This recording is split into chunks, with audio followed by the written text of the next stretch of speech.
Welcome. So what we're looking at is my research interests for you to do in your research so that your research is enjoyable, so it's a good piece of research, so that it has a good chance of getting the highest grade possible for you, so that you perform the best of your capabilities.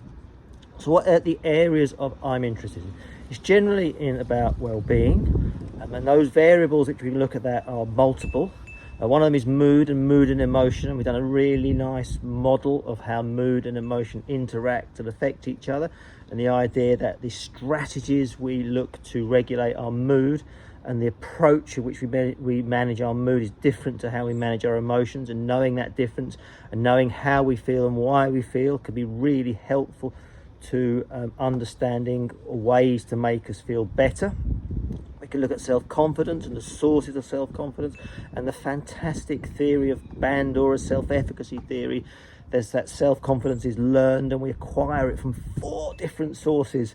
One of those is our previous experiences, and when we believe successful performance is attributed to things within us, our skills, stable factors that builds a robust sense of self-confidence. When it's attributed to unstable factors, effort, luck, that builds a somewhat fragile sense of self-confidence. And we can look to how people learn to develop self-confidence, which can be a really useful approach to understanding how you can help people develop confidence in any walk of life. Because to give people self-confidence is a massive gift that you can do. And then we can look to some of the other things that are quite important in and around our beliefs, whether our beliefs underpin our behaviors, and how we can manipulate those beliefs and get more out of ourselves.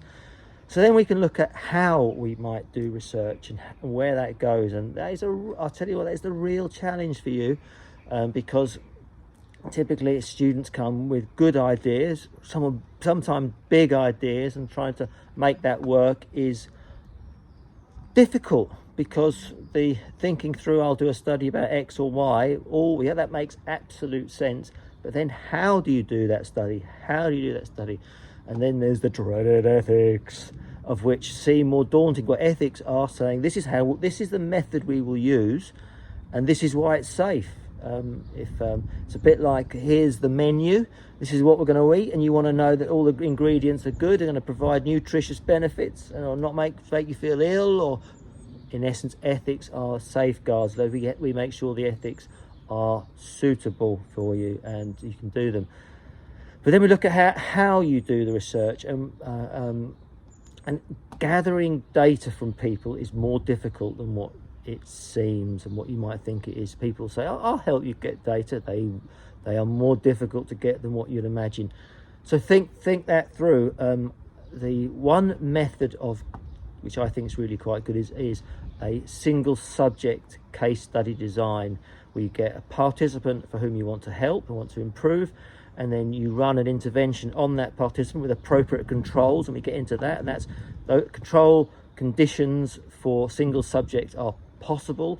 Getting baseline data on people like before the intervention is really useful, and then running the intervention, and then looking at multiple evaluation methods on that with these quantitative methods. So we take measures, valid as reliable measures best possible. Self-report carries so many problems, but we bring all those out in the discussion. And then we also have you interview data, so we mix methods it. So we might say this is the size of the effects, and then we do a deep dive into why those effects might be through our qualitative research. We might have thought it was due to this. We set a speculative hypothesis around that, but it actually might be due to a different reason. So that allows us to really unpack the subjects. It's very single subject case studies are very applied, and so you will have a problem that you want to solve, and that could be so useful for your employability chances, in that you get good at problem solving around specific issues which are driven by your choice in around the big broad framework of variables that I have suggested. But what am I doing? I'm offering you a helping hand to get you up so that you can do your research. So it's a good piece of research. You may email me on that address.